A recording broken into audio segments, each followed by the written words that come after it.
So, Jen, I would say it's fairly common that you hear out there. It's often not the parents, but it's often people around the edges of the family or in other areas that say this is getting more and more common. It wasn't when I was young, and that it's pretty much a peer driven thing. And so if you go on social media, you have a chance of being, strongly influenced to become transgender.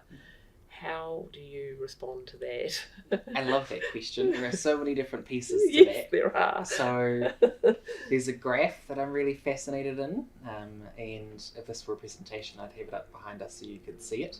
I started off unlabeled, and it's just a line that starts like this, and then it jumps up, and then it levels out. And it's the rate of left-handedness in the population over the last kind of century or so, right? So for the longest time, because we punished left-handedness, right? We made people write with their right hands in school. The rate was really low in the general population, right? And then at some point in the last 100 years, we stopped. We said, actually, it doesn't matter. If you prefer writing with your left hand, that's fine. That's what works for you. No worries. And then it shot up quite quickly over the course of a couple of decades. There was a massive increase, and then about 20 years later, it leveled out at whatever the actual rate of left-handedness in the population is when it's not punished or discouraged, right? So we've seen a big shift in the numbers of people who are coming out as trans in the last kind of 20 or 30 years. And I think it's for exactly the same reason, right? For the longest time, we haven't had the language, we haven't really been accepting of gender diversity.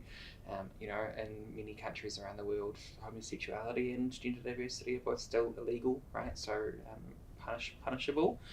So we're seeing a big increase in visibility and acceptance because people have the language, they know what it's called, they know how to talk about it, they're seeing people out there on social media and movies and TV, and are having that moment of recognition where they're like, oh, I didn't even know that was a possibility, I didn't know I could.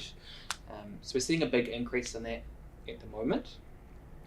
And I think at some point in the next however long, 10, 20, 30, 40 years, I think we'll see that rate start to level out as it's more accepted widely around the world. We'll see whatever the general actual rate of gender diversity in the population is start to level out. When it comes to, I guess, responding to other family members or people around you who have really strong opinions about your child and the decisions that they're making and who they are, we're really thinking about the well-being of our young person, right, and how we look after them. And like we say, the research is so clear about what helps in terms of mental well-being and mental health. And we also have some pretty good research about this idea of social contagion, or the fact that it's all being spread through social media, that is pretty clear that that's not what's happening, right? It's that increase in visibility and acceptance.